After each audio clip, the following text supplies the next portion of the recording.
avoidable workers' comp claims. If you start to see things like that where you're finding people are getting hurt on the job, and I keep bringing up examples of things I just encountered in the last 2 weeks. I've had a lot of going on.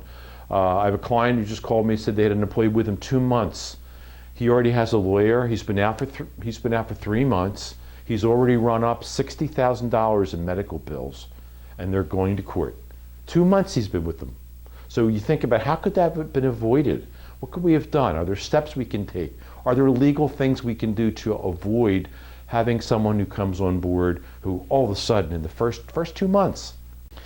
Safety. Here's another very costly area. My company, Tompkins Insurance, we manage a lot of insurance programs, including workers' compensation, and there's a lot of overlap with health, with human resources and workers' comp. Why is that?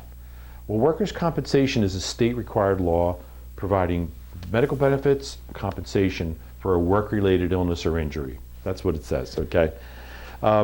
However, the trouble spots, where are they? Well, turn on the television any day, in the afternoon or at night, what do you see? You see advertisement after advertisement of law firms telling people, have you ever been hurt in the job? If you've been hurt in the job, are you protected? Did you get your rights? Call us at Joe and Bill's law firm, and we will get your rights and we will get your benefits. So there's a lot out there waiting for employers to trip you up on workers' comp. So we have to make steps. We got to do the right thing to try to avoid unnecessary expense. So what do? First thing we do is let's make sure we know what the essential job duties are. That's our responsibility as employers. Nobody's going to do that for you. So what you need to do is make sure, okay, if you have a forklift driver, if you have a truck driver, what's the essential duties? If it's a truck driver, they got to drive. They have to drive a big truck. They have to be able to operate it. They have to be able to push, pull, throw the shift, the transmission. Maybe they have to lift things, carry. Whatever those things are that are essential for that job, exactly the kind of thing that doctor's going to look for when you send them for a physical, like I was mentioning. Or if they get hurt on the job, the doctor's going to say, what do you do for a living?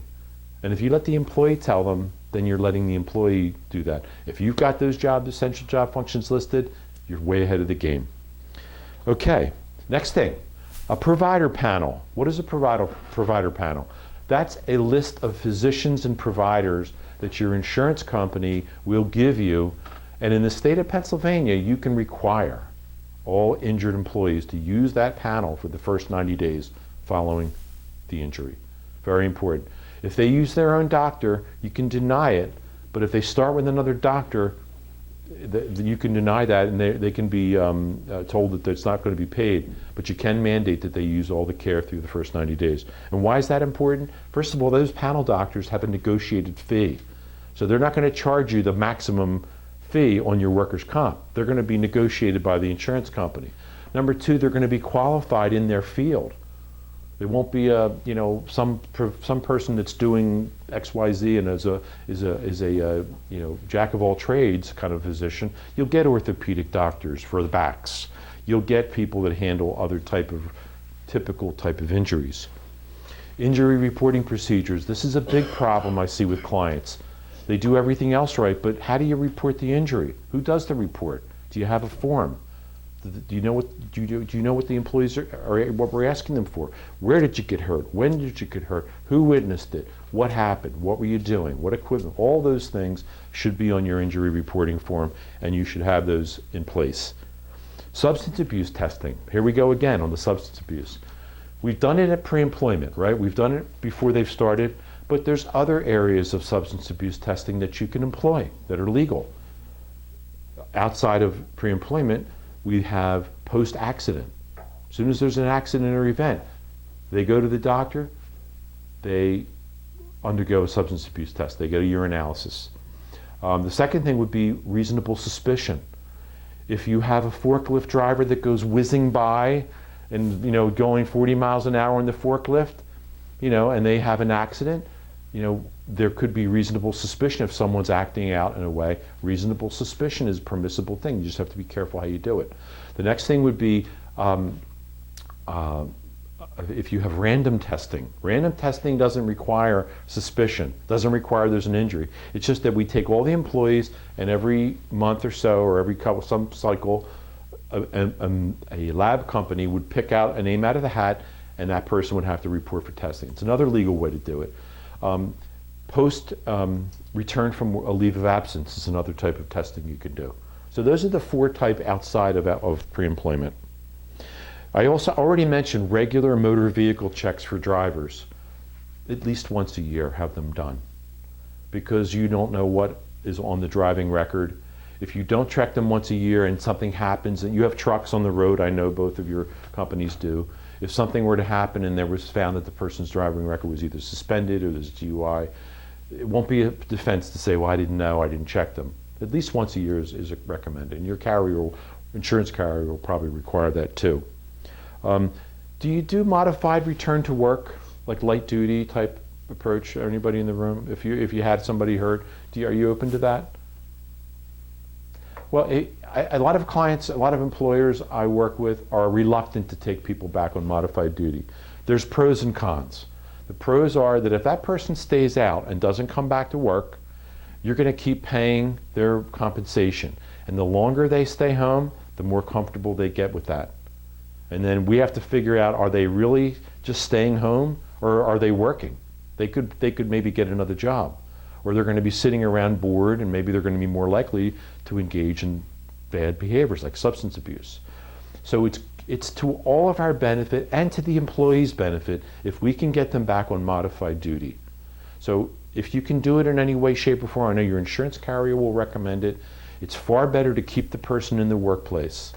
We don't have to create a job, but think about all the undone duties that are around the office and say, maybe we could create a part-time or a light duty job for somebody. You know, there's always things that don't get done, right, in your office. You know, the files over there, or maybe shredding things, or something where it's not going to incur a lot of physical responsibilities. But at least you have the person back. The only thing I say is make sure they're supervised, so they're not sitting in some room by themselves. Question? Must you pay them their actual wage they were getting paid, or can you pay them for the job they're doing and then workman's comp reimburse the difference? Yes, but yes to both. You can pay them, but here's the thing. If you pay them partial, the balance is going to stay on the workers' comp insurance. So when we come back next year and say, here's your renewal, and you go, whoa, that went up this much, and we'll say, well, look at the claim here. Joe, injured employee, kept getting comp all those weeks, and we paid him partial. So it's either whether it's going to show up in your wages or show up as still a claim on the policy. But either way, you're going to pay one way or the other. So you have to evaluate that. But weigh that against this person sitting home collecting it for doing nothing. And if there's any way you can do it, I encourage employers to try to do modified duty. Don't call it light duty, it's modified duty. I don't like the word light, because we're not giving them a light job, we're giving them a temporary modified duty job, and it's temporary. Okay, safety committees, if you don't have them, they're not a bad idea. Some companies, you have them for the 5% discount you get. It's a way to save money on your policy, and they do work. You just have to fulfill the responsibilities and requirements, the training, the meetings, the minutes, but they really are worth it because they raise what? Awareness of safety.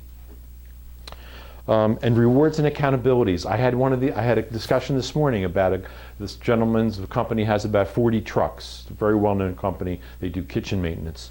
And they're struggling with this because their trucks are all over all day long, and they're trying to encourage their employees to not have as many accidents, because they have a problem with with truck accidents. So I said, if you're going to do anything, you need to reward the good behavior, and you need to hold them accountable for the poor behavior. And you need to do both. Because the good drivers, you want to recognize that. You don't want to just say, good, that's fine. I know that's an easy approach to take, but it's much better to have some type of modest reward. So people have something to strive to. But if you have reckless drivers, you need to document them, hold them accountable, and discipline them up to the level that you have to do, including termination if they don't turn it around. So it's not bumper cars out there with your vehicles, right? I want to thank you. I'm Rich Holland from Tompkins Insurance. I'm an HR consultant, and I lead the HR consulting practice for our clients.